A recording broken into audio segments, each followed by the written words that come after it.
ശരിക്കും ഉറങ്ങിക്കോളൂ സീസർ. ഉടൻ തന്നെ നിങ്ങൾക്ക് നിങ്ങളുടെ ഉറക്കം നഷ്ടപ്പെടും. Your sleepless nights are coming. മറ്റാർക്കും വേല ചെയ്യാൻ പറ്റാത്ത, അവർ മാത്രം വേല ചെയ്യുന്ന ആ രാത്രി ദിനങ്ങൾ വരികയാണ്. Your sleepless nights are coming. തുടങ്ങുകയല്ലേ നെയ്യാറ്റിൻകര ഗോപന്റെ ആറാട്ട്. പൂരം കൊടിയേറി മക്കളെ, അങ്ങോട്ട് നോക്കണം.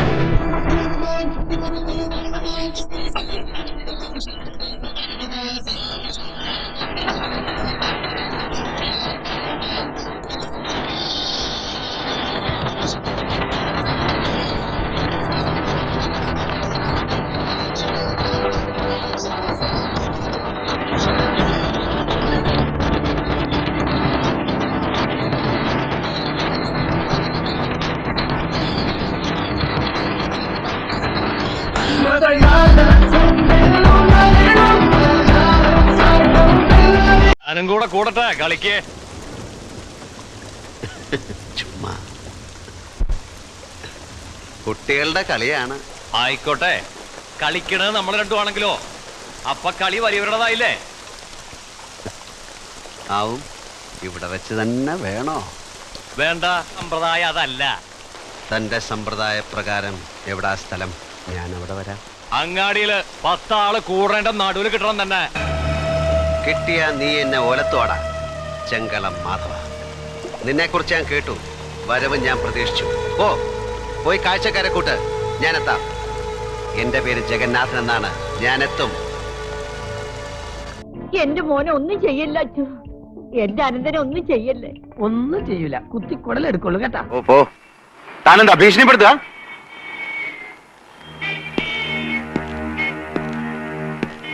എന്റെ ഭീഷണി എന്ന് പറഞ്ഞ ചില ഊച്ചാളി രാഷ്ട്രീയക്കാരെ കൂട്ട് സ്ഥലം മാറ്റിക്കളയെന്നൊന്നാവില്ല. കൊന്നുകളയും ഞാൻ. മടിക്കില്ല കേട്ടോ. പുതിയ ആളായതുകൊണ്ടാ. ഇവിടെ ചോദിച്ചാ മതി. നമ്മളായിട്ട് ആരുടെ നെഞ്ചത്തേക്ക് കയറാറില്ല സാറേ.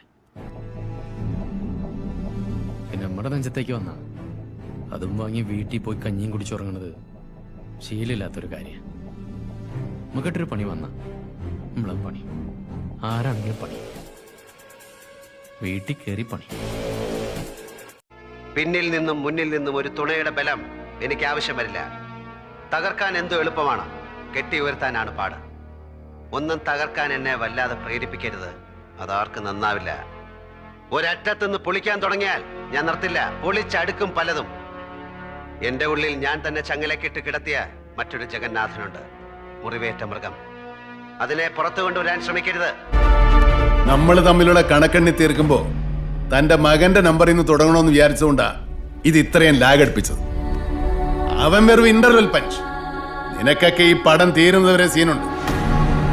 പോട്ടെ സാറേ.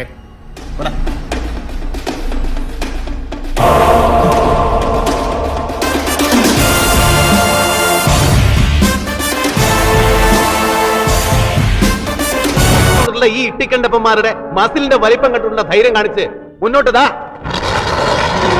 ഇതിനപ്പുറം കടന്നാൽ മമ്പർ ആലിക്കുൻ സാഹിബിന്റെ മൂത്ത മോൻ ബാവയ്ക്ക് അനിയന്റെ ഖബറിന്റെ അടുത്ത് കുഴി മറ്റൊന്ന് വെട്ടേണ്ടി വരും.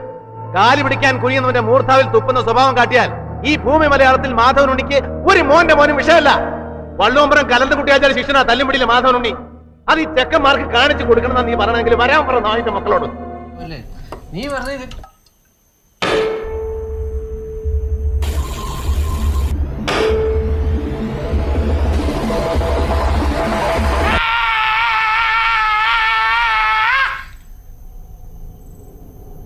ഇത്രയും പേടിച്ചാ മതിയോ?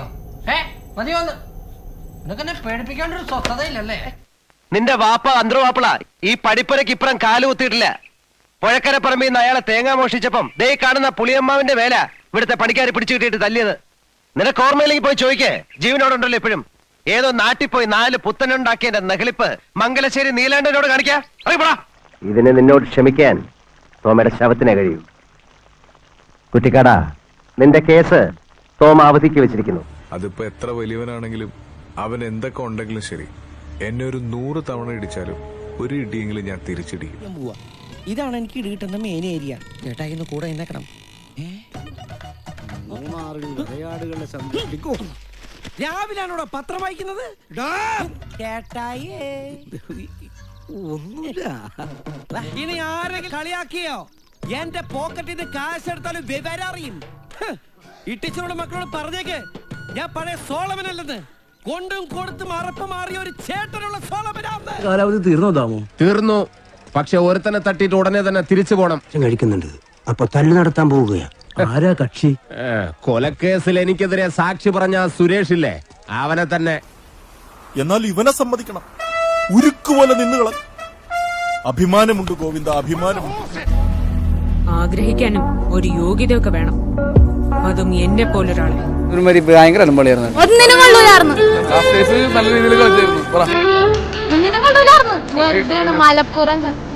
പടച്ച തമ്പിരാനെ കാലിനെ പറ്റി പറഞ്ഞാണല്ലോ.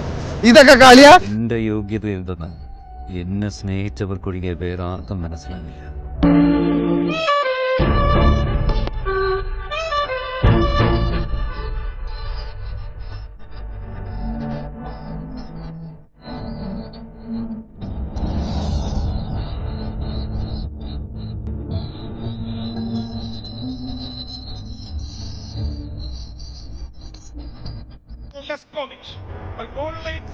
കേരളത്തിന്റെ രക്ഷകനായ അതേ ലെസ്കോവിച്ച് ഷൂട്ടൌട്ടിൽ ആദ്യ കിക്ക് എടുത്തു. മാർക്കോ ലെസ്കോവിച്ചിന്റെ പെനാൽറ്റി ഷൂട്ടൌട്ടിൽ ആദ്യ കിക്ക് തന്നെ കീപ്പർ ചെയ്യുന്ന കാഴ്ച.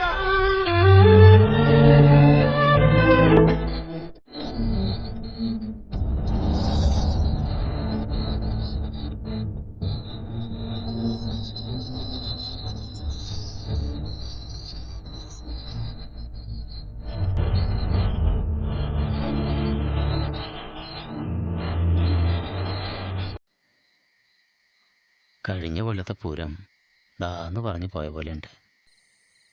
ഒരു കൊല്ലം പോയ പോക്കേ. കഴിഞ്ഞ കൊല്ലത്തും നമ്മുടെ പല ഡിസിഷൻസും പാളിപ്പോയി. പക്ഷെ ഇക്കൊല്ലം നമുക്ക് എന്തെങ്കിലുമൊക്കെ നടത്തണം ചോയേട്ടാ. നടന്നാ പോരടാ, നല്ല സ്മാർട്ടായിട്ട് ഓടണം കാര്യങ്ങള്. നീ കണ്ടോ, കൊല്ലം നമ്മള് പൊളിക്കും. തോറ്റവരാണ് ഇന്നും ചരിത്രം ഉണ്ടാക്കിയിട്ടുള്ളത്. ജയിച്ചവര് ചരിത്രത്തിന്റെ ഭാഗമായിട്ട് മാറി നിന്നിട്ടേ ഉള്ളൂ. തോറ്റവന്റെ ചരിത്രമാണ് എന്നും ജയിക്കാൻ വരുന്നവന് പ്രചോദനം. എനിക്കെന്തോ വല്ലാത്ത പ്രതീക്ഷ തോന്നുന്നു. ഇപ്രാവശ്യത്തെങ്കിലും ചാമ്പ്യൻഷിപ്പ് നമുക്ക് തന്നെ കിട്ടുമെന്നൊരു തോന്നുന്നു. ഇതുവരെ ഉള്ളതായിരുന്നു കളി, ഇനി അങ്ങോട്ടുള്ളത് യുദ്ധം. ഞാൻ പോകുന്നു. ബൈ.